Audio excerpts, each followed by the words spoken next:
요한복음 17장을 보면 예수님께서 십자가를 지시기 직전에 마지막 기도하는 내용이 나오는데, 거기에 보면 특별히 제자들을 위해서 예수님께서 기도하시는 대목이 나옵니다. 나는 아버지께로 가옵나니 거룩하신 아버지여, 아버지의 이름으로 제자들을 보존하사 제자들을 지켜달라, 그렇게 말씀하시면서 우리와 같이 저희도 하나 되게 해 주세요, 하나 되게 해달라고, 지켜달라고 그렇게 기도하셨는데, 왜 예수님께서 그런 기도를 하셨을까 이렇게 묵상하면서 성경을 찾아보니까, 예수님께서 공생의 삶, 공생의 기간 동안에 이렇게 하나님 나라의 사역을 이렇게 감당하시면서 제자들을 부르시고 이렇게 훈련을 하시면서 또 그들과 함께 하나님의 일을 하시고자 하는 그런 뜻에서 여러 가지 모양으로 훈련하시고 또 작은 책임은 또 맡겨주시고 그렇게 했는데, 예수님의 제자가 되었으면 예수님 마음도 좀 알고 또 하나님의 뜻이 무엇인지도 좀 알고 그래야 되는데, 제자들은 육신적인 것, 인간적인 그런 것에만 관심이 있었지 하나님의 뜻과 하나님의 일, 거기에는 별로 관심이 없었어요. 예수님께서 예루살렘에 올라가셔서 십자가에 고난받아 죽임을 당하시고 사흘 만에 다시 살아나신다는 것을 3번씩이나 제자들에게 말씀을 하셨어요. 첫 번째 말씀하시고, 두 번째 말씀하시고, 3번째 말씀을 하시고 난 뒤에 예수님이 이제는 예루살렘으로 올라가시게 됩니다. 여행을 하기 위해서 올라가신 것이 아니고 모든 인류의 죄를 대신해서 십자가를 지시기 위해서, 그 모진 고통의 십자가를 지시기 위해서, 그들을 죄 가운데서 구원하시기 위해서 이제 예루살렘으로 올라가시는데, 예수님이 이제 앞장서시고 제자들 12명이 뒤에서 말이죠 따라오는데, 항상 제자들은 예수님 따라다니면서 하나님의 마음과 하나님의 뜻, 진리에 대한 바른 이해, 우리 제자들이 해야 될 일이 무엇인가, 이런 것에 대한 대화는 하나도 없고, 항상 보면은 복음서에 있는 말씀에 의하면은 항상 그들은 우리들 중에 누가 제일 큽니까? 제자들 중에 누가 제일 두목입니까? 어뜸입니까? 그것만 물어보았어요. 그래서 주님의 마음이 참 많이 안타까우신 거예요. 그런데 이제 3번씩이나 말씀하시고 예루살렘으로 올라가는데, 제자들이 이제 별 얘기를 다 하는데, 특별히 야고보와 요한이 예수님께 와가지고, 예수님, 주님의 나라가 임하면은 하나는 우편에 하나는 좌편에 앉게 해 주세요. 그러니까 형제들이 다 해먹겠다는 거죠. 아니, 지금 예수님은 십자가를 지시기 위해서 가시는데 우편 좌편에 앉게 해달라는 이런 그 청을 했는데, 또 그 어머니도 그래요. 어머니는 나이가 들었으면 좀 달라져야 되는데, 두 아들이 또 그렇게 해달라고 우편 좌편에 앉게 해달라고 그랬을 때에 예수님 마음이 얼마나 아프셨겠어요. 예수님 마음이 너무 아프신 거예요. 지금은 누가 크냐, 그게 문제가 아니란 말이죠.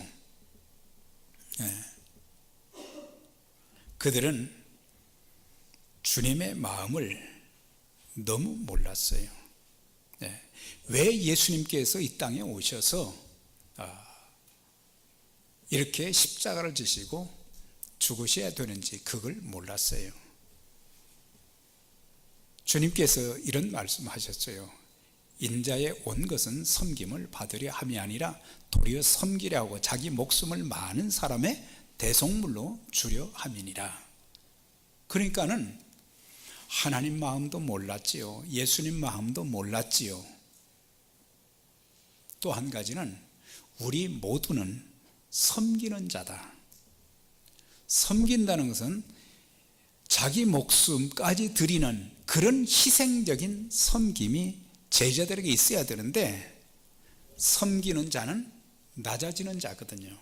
누구든지 높고자 하는 자는 낮아질 것이요 낮고자 하는 자는 높아질 것이다, 그렇게 말씀하셨어요. 그렇기 때문에 겸손해야 되고, 그런데 이 사람들은 겸손은 모르고 교만, 다른 사람들보다 내가 더 높아지는 거, 여기에만 관심을 둔 거예요.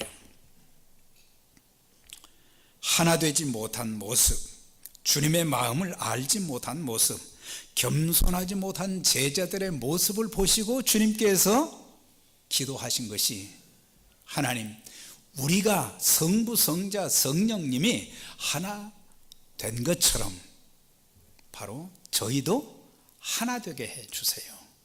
하나 되어야 주님께서 감당하셨던 그 사역을 계속해서 이루어 갈 수 있기 때문에, 그래서 하나 되게 해 주세요. 유언과 같은 말씀, 유언과 같은 그런 기도를 주님께서 하셨던 것을 볼 수가 있어요. 우리가 바울서신 13권을 이렇게 보면 복음서 다음에 이제 계속해서 바울의 사역이 사도행전에 나오고 계속해서 바울서신이 나오고 그렇잖아요. 거기에 보면은 바울을 통해서 복음을 받은 사람들이 참 많고, 바울을 통해서 세계 전역에 교회가 엄청 세워졌어요.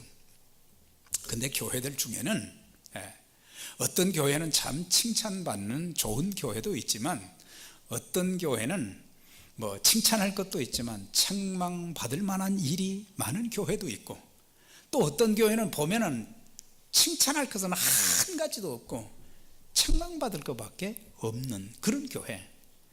교회라고 그러니까 나는 아니겠지. 근데 그건 나에게도 말씀을 하시는 거예요. 주님께서 우리를 보실 때 칭찬하실까? 아니면 책망만 하실까? 적어도 한 번쯤은 물어봐야 돼요. 나는 하나님 마음을, 나는 주님의 마음을 얼마나 알고 있는가?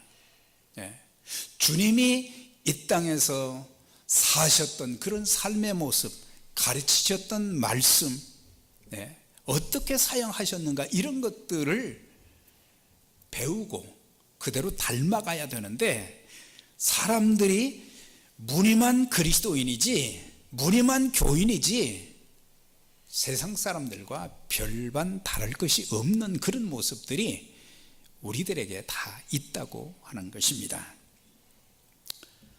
바울이 에베소 교회, 에베소는 바울이 3년 동안 그 교회에서 그 지역에서 복음을 전해서 교회를 세웠고 또 잘 가르친 교회였는데, 아마 여기도 정확하게 무엇이 하나 되지 못하는지 그거는 지적을 하지 않았지만 4장을 통해서 보면 하나 되게 하신 것을, 누가 하나 되게 하셨어요? 성령께서 하나 되게 하신 것을 힘써 지키라, 그렇게 말씀해 주고 있어요. 예수 그리스도를 믿어서 구원받은 사람들은 나만 구원받는 것이 아니라 다른 사람들도 예수 믿고 구원받았어요. 그러니까 이미 성령께서 하나님의 자녀로 한 가족으로 이렇게 이미 하나 되게 하신 거예요.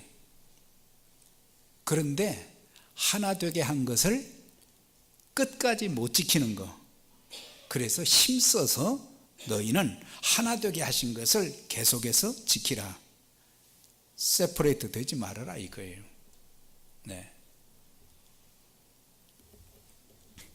그러면서 첫 번째가 겸손해야 된다. 모든 겸손과 온유와 오래 참음과 서로 용납함으로 하고, 그걸 권고하면서 이제 다음 주에 할 것이 바로 뭐예요?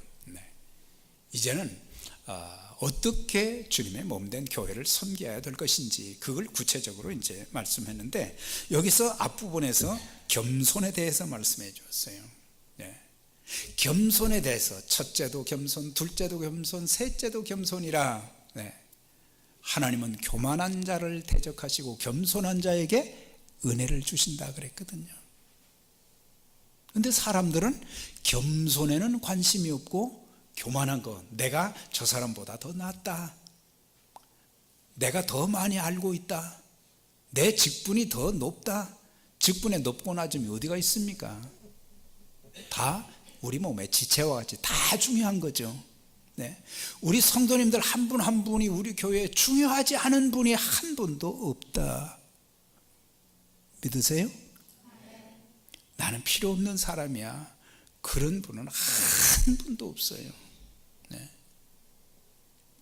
그러니까 우리는 더 필요한 사람이 되기 위해서 애를 써야 되는 거예요. 주님이 우리를 그렇게 받아들이시고 주님께서 우리에게 기대를 그렇게 하고 계시기 때문에. 앤드류 모레이는 자신이 겸손하다고 하는 순간 그 사람은 이미 겸손을 잃어버린 것이다. 가끔 어떤 분들이 그래요. 목사님, 참 제가 겸손하지요? 그 사람은 이미 겸손하지 않은 사람이라고 하는 거예요. 목사님, 저 이만하면 잘했지요? 그것도 그런 말 하는 게 아니에요. 제가 부족하지만 열심히 하려고 했는데 그래도 부족한 것이 많네요. 이런 사람이 돼야지. 그래서 겸손의 본이 되신 주님을 본받으라, 그렇게 말씀하는 거예요. 근데 에베소 교회만 그런 게 아니라 빌립보 교회는 선교와 구제도 잘하는 교회인데, 이 교회도 예수님 마음을 너무 몰라줬어요. 우리가 바른 신앙생활, 바른 교회생활, 바른 사역을 잘 감당하며 쓰임을 받고자 하면 예수님의 가르침, 예수님의 삶, 예수님의 사역을 잘 배워서 닮아가는 거예요. 에베소 교회도 성령의 하나 되게 하신 것을 힘써 지키라 권면도 했는데, 이것은 아까 말씀드린 것처럼 분리하지 말라, 그런 뜻이에요. 이미 하나 되게 하셨는데 사람들은 자꾸 분리하려고 그러거든요. 하나 되게 하신 것을 깨뜨리지 말아라, 이게. 깨뜨리지 말고, 공동체를 깨뜨리지도 말고, 인간관계에서도 서로 관계를 깨뜨리지 말아야 돼요. 저는 참 감사한 것이, 제가 미국에 올 때에 어디로 가야 될지 저는 몰랐어요. 정해놓고 온 게 아니에요. 그 다음에 사역지를 남쪽에서 또 동부로 또 이렇게 오게 됐어요. 내가 오고 싶어서가 아니고 하나님께서 여러 가지 어려움도 있고 고난도 있고 아픔도 있었지만 하나님이 인도하신 거예요. 그게 사람들을 만났을 때 하나님이 인도해 주셔서 만난 것이지 운이 좋아서 만난 게 아닙니다. 하나님이 인도해 주셔서 만난 거예요. 오늘 여러분들 여기에 이렇게 모이시지만 하나님이 인도해 주셔서 만나게 된 것입니다. 상상이나 했어요, 여러분들 서로 만날 것이라는 것을? 근데 성령께서 하나 되게 하신 것을 깨트리지 말고, 그래서 인간관계도 굉장히 소중하게 잘 감당해 나가야 되고, 교회를 섬길 때도 참 이렇게 아름다운 모습으로 잘 이렇게 섬겨야 돼요. 그런데 빌립보 교회도 또 보니까 말이죠, 그리스도 안에 무슨 권면이나 사랑에 무슨 위로나 성령의 무슨 교제나 긍휼이나 자비가 있거든 마음을 같이 하여 그랬어요. 마음을 같이 하여. 둘째는 같은 사랑을 가지고, 세 번째는 뜻을 합하며, 네 번째 한 마음을 품어 다툼이나 허영으로 하지 말고 오직 겸손한 마음으로 각각 자기보다 남을 낮게 여기고 그러면서 너희 안에 이 마음을 품으라 곧 그리스도 예수의 마음이니 그랬어요. 예수의 마음을 품지 않으면 하나 되지 못하고 이렇게 나누어질 수 있다. 그걸 여기서 말씀을 해주고 있어요. 참 마음 아픈 것이 하나님께서 주님께서 마음 아파하시는 것이 화평의 공동체로 묶어주셨는데 가정도 마찬가지죠. 여러분들 가정 남편과 아내와 부모 자녀가 얼마나 참 복된 관계입니까? 그런데 가족들 몇 명 되지도 않는데 하나가 안 되고 서로 말이죠. 말도 함부로 하고 등들리고 이거는 아름다운 가정 공동체가 아니에요. 그래서 가정이 행복한 공동체로 되기 위해서는 서로를 인정해주고 내 주장만 하지 말고 그 다음에 서로를 배려할 줄 알고 그렇게 할 때 화평한 한 가정 공동체가 될 수 있어요. 교회도 뭐냐? 교회도 나를 낮추고 나를 희생하면서 다른 사람들을 좀 배려해주고 오늘 보면은 많은 사람들이 자기밖에 모르는 사람들이 적지 않다고 하는 거예요. 어느 교회나 보면 어느 공동체나 보면은 자기만 아는 사람들이 있어요. 상대방을 전혀 배려하지 못하는 거예요. 음식을 먹는 것이나 또 대화를 하는 것이나 모든 일을 보면 좀 상대방을 배려하면서 이렇게 하면 그것이 참 믿음을 가진 섬김의 아름다움이 보여지는데 그러면 상대방 마음도 감동이 되는 거예요. 근데 우리들한테 그런 것들이 좀 약하다는 거죠. 내가 요대를 권하고 순두개를 권하노니 주 안에서 같은 마음을 품어라. 그러니까 빌립보 교회의 첫 번째 시작이 루디아라는 여인, 바울이 복음을 전해서 예수님을 영접한 사람이 그 교회를 세우는 일에 큰 역할을 했어요. 그런데 그 교회를 형성해 가는 과정 중에 남자분들보다 여자분들이 더 액티브하게 활동을 한 거예요. 그 대표적인 사람이 요디아와 순두개였어요. 요디아라는 이름의 뜻은 아름다운 향기, 순두개는 사랑스럽다. 이름도 아름답고 참 교회의 리더가 되었다는 것, 지도자가 되었다는 것이 참 얼마나 귀한 일입니까? 하나님의 교회를 나를 통해서 더 아름답게 세워가는 일에 내가 그 포지션을 가졌다는 자체가 참 귀한 일이잖아요. 그런데 이 두 사람이 서로 경쟁심이 발동을 한 거예요. 그러니까 경쟁심이 저 사람보다 내가 더 잘해야 되겠다. 그러다 보니까 사랑하는 마음이 없어지고 배려하는 마음이 없어지고 자기의 주장이 너무 강하고 그러다 보니까 둘이 이러다 보니까 교회가 하나 되지 못한 거예요. 지금 사도 바울이 그 편지를 쓸 때, 그 교회 형편을 듣고 편지를 쓸 때 감옥에 갇혀 있을 때예요.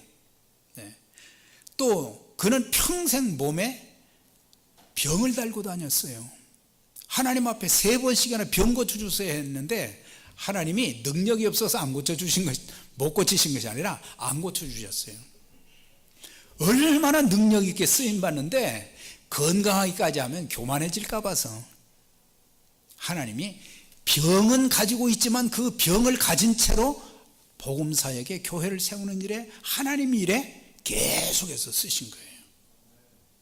야, 나는 병이 있으니까 나는 인생 끝이야 하고 그게 아니고 하나님이 내 생명을 거두어 가시는 그날까지는 아무리 힘들고 어렵고 내 몸에 병이 있어도 주의 일에 끝까지 동참해서 쓰임받는 거예요. 그것이 제대로 된 믿음을 가진 사람들의 섬기는 모습이에요.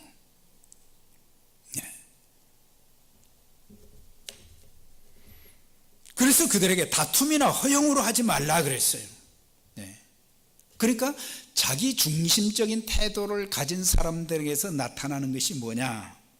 바로 다툼, 허영, 이런 거. 그러니까 상대방은 전혀 배려하지 않고 상대방의 형편은 아랑곳하지 않고 자기의 생각과 의견과 자기 주장만 내세우고 모든 일을 자기가 해야 직성이 풀리는 거예요. 우리는 그걸 조심해야 돼요. 저는 목회자지요. 목회자가 성도님들이 해야 될 거, 은사와 재능들이 다 있잖아요. 맡은 바, 직임이 다 있잖아요. 그런데 제가 그것을 다 하려 한다고 하면 그건 미친 사람이에요. 내가 교회 일을 다 해야 된다는 것은 그것은 굉장한 교만이에요. 우리 몸에 지체들이 얼마나 많습니까? 자기의 기능을, 펑션을 잘 감당하면서도 서로 연합해서 간이 할 것은 간이 하도록 놔두고 심장이 하는 것은 심장이 하는 대로 놔두고 그 대신 서로 화합해서 그러다 보면 건강한 몸이 되잖아요. 그런데 내가 다 하려고 하는 것은 굉장히 오만이고 독선인 거예요. 예. 그래서 우리는 다른 사람들과 더불어서 일하는 것이 그것이 바른 리더십이고 지도자예요. 각 사람의 장점들이 얼마나 많습니까? 예. 여러분들, 저는 찬양대 하시는 분들 참 부럽습니다. 예. 왜? 저는 곡을 그렇게 잘 보는 사람이 아니에요. 그리고 목소리도 별로, 그래서 찬양대 깜이 아니에요. 그런데 이분들이 변함없이 말이죠, 그렇게 해주시니까 성도들이 또 은혜도 받고 하나님께 영광을 돌리니까 얼마나 그게 귀한 일이에요. 예. 그냥 찬양대 박수 한번 쳐줬으면 좋겠네. 참 이분들 뿐만 아니라 교회 참 제가 너무너무 감사해요. 예. 우리 교회에 이렇게 귀한 분들 하나님이 주셔서 저 같으면 못해요. 그런데 구석에서 보이지 않아도 그렇게 섬기려고 하는, 저렇게 희생하면서 또 때로는 이런 소리 저런 소리 들으면서도 꾸준히 하는 그런 것을 보면 하나님, 저런 귀한 동력자를 하나님 주셔서 정말 감사합니다. 제가 진심이라 눈물이 나려고 그러네. 저 가식 아니에요.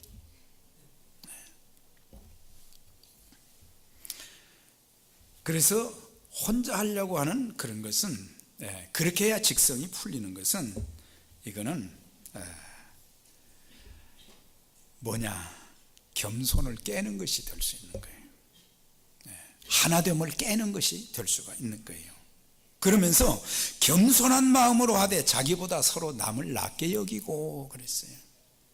공동체를 화평하게 만드는 것 중에 또 한 가지가 자기보다 남을 더 낮게 여기는 풍토.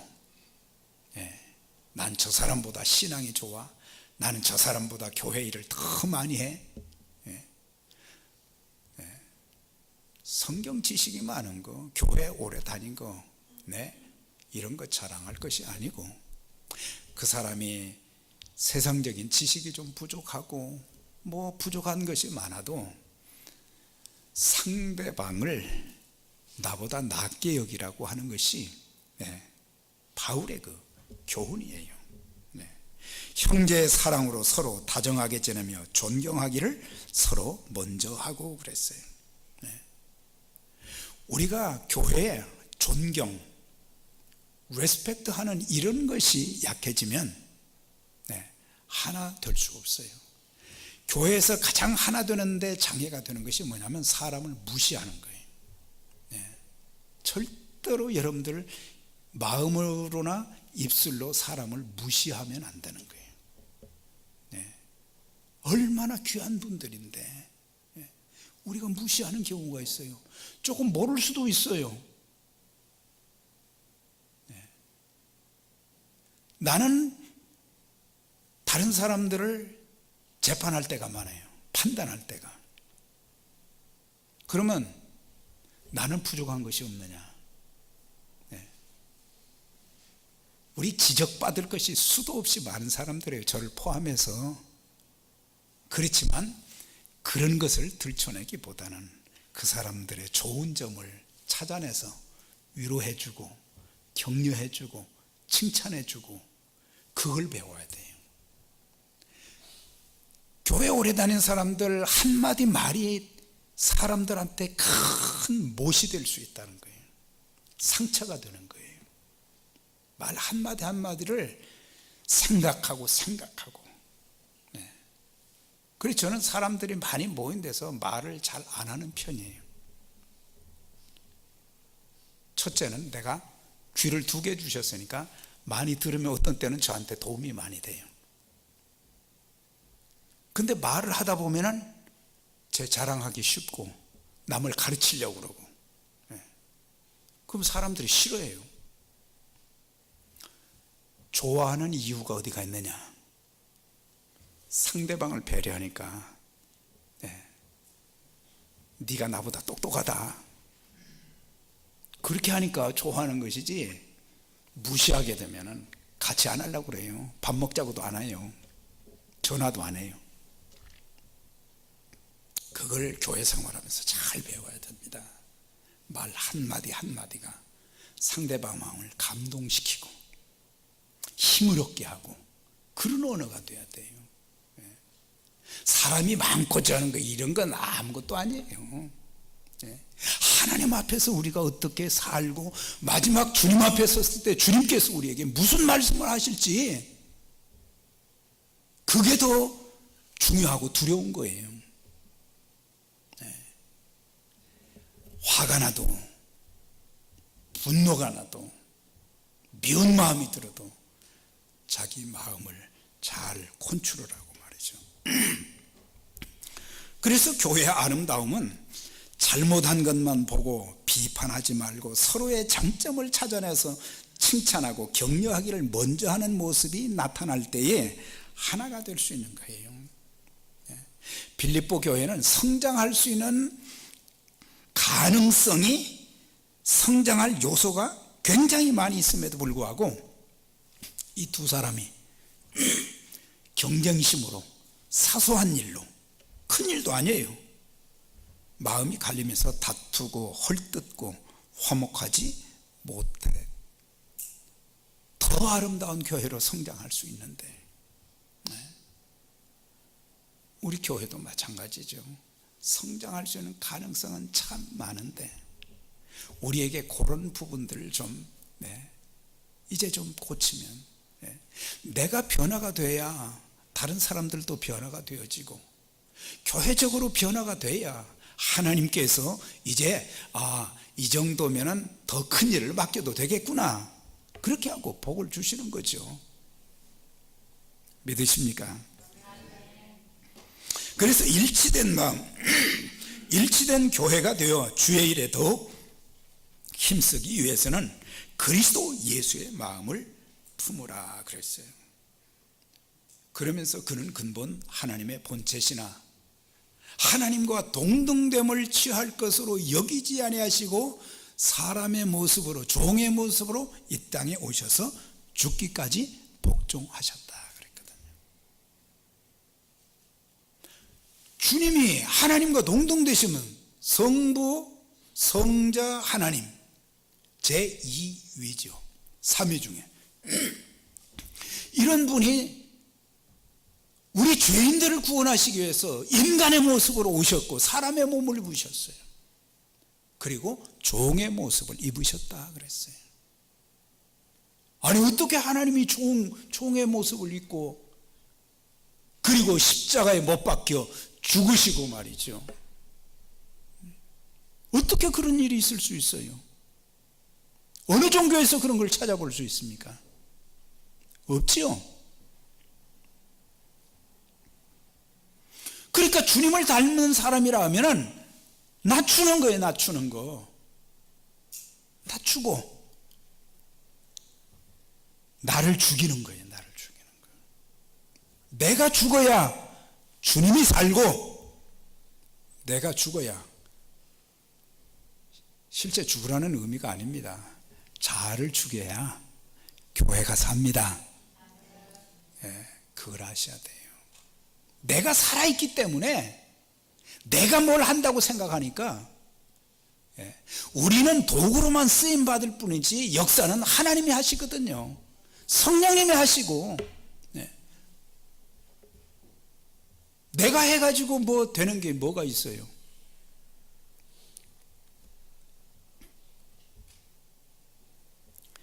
예수 그리스도의 관심은 이 땅에 오셔서 다른 게 없었어요.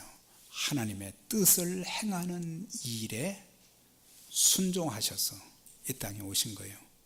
내가 하늘에서 내려온 것은 내 뜻을 행하려 함이 아니라 아버지의 뜻을 행하려 함이니라, 그렇게 말씀하셨어요. 예. 삼위 중에 2위가 되신 그 하나님이 사람의 몸을 입고 이 땅에 오셔서 내가 하늘에서 왜 내려왔는가?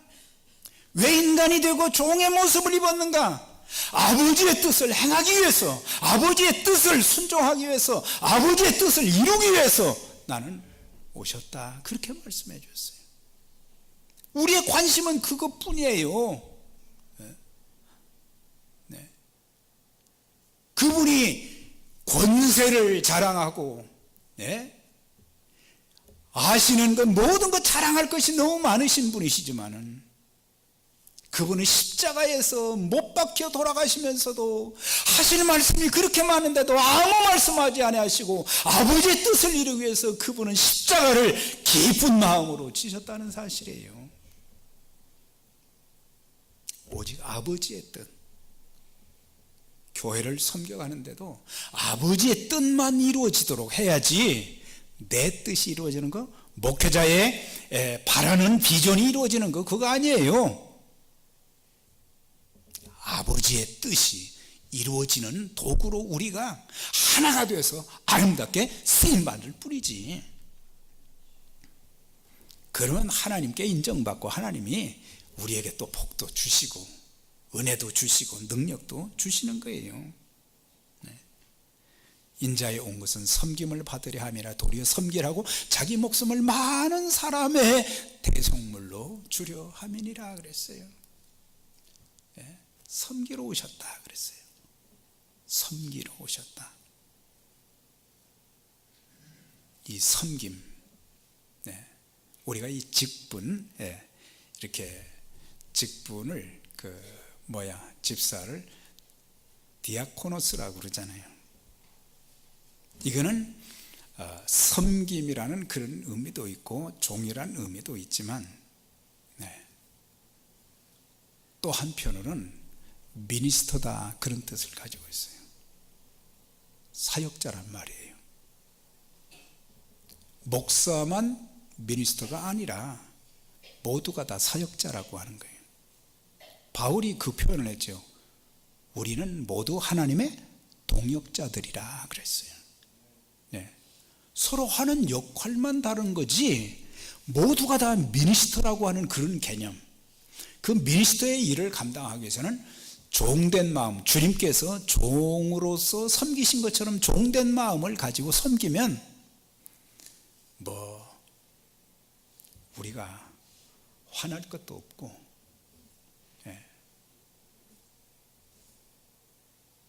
그리고 그 일에 하나님이 나를 이렇게 귀한 일꾼 삼아 주셨어, 미니스트로 세워 주셨어, 자부심을 가지고 우리가 주의 일을 할 수가 있는 거거든요. 그래서 우리한테 하나 되기 위해서 성령의 하나 되게 하신 것을 힘써 지키라의 첫 번째가 겸손하라. 다음 주에는 온유가 또 얼마나 중요한지 몰라요. 하여튼 우리 모두가 부름받은 하나님의 사람들, 또 하나님의 인도하심 속에서 이렇게 만나게 하시고 한 교회를 섬길 수 있는 것은 엄청난 복을 주셨는데, 기왕이면 하나님 보시기 아름다운 모습으로 신앙생활하고 아름다운 모습으로 교회를 섬기고 아름다운 모습으로 우리들의 헌신과 수고를 통해서 하나님 나라 확장되어지고 얼마나 영광스러운 일이에요. 그리고 주님 앞에 섰을 때 잘하였도다 착하고 충성된 종이라 그렇게 인정받을 수 있잖아요. 우리 모두 그런 모습으로 신앙생활, 섬김, 또 사역자로서의 그런 역할을 잘 감당해서 주님의 몸된 교회와 하나님 나라 확장에 귀하게 쓰임받는 우리 모두가 되시기를 주의 이름으로 축원합니다. 기도하겠습니다. 전능하신 하나님 감사합니다. 오늘도 우리에게 주신 말씀 우리 가슴에 새기게 하시고 성령이 하나 되게 하신 것을 힘써 지키면서 모든 겸손하며 온유하며 오래 참고 그리고 서로 용납하면서 하나님의 선하신 뜻을 이루는 일에 우리 모두가 귀하게 쓰임받게 하시되 저들 참으로 자신의 자아를 죽이고 성령의 도움과 능력을 힘입어서 기쁨과 감사함으로 성령 충만함으로 하나님의 뜻을 이루어 드리는 그 귀한 일에 우리 모두가 한 사람도 빠짐없이 참 쓰임받기에 부족함이 없게 해주시고 하나님의 큰 역사가 우리의 섬김과 수고를 통해서 기도를 통해서 참 나타나는 하나님의 살아계심이 함께 하시는 그런 공동체가 되도록 하나님 축복하시고 이 마지막 때 귀하게 사용해 주옵소서. 예수님 이름으로 기도드리옵나이다. 아멘.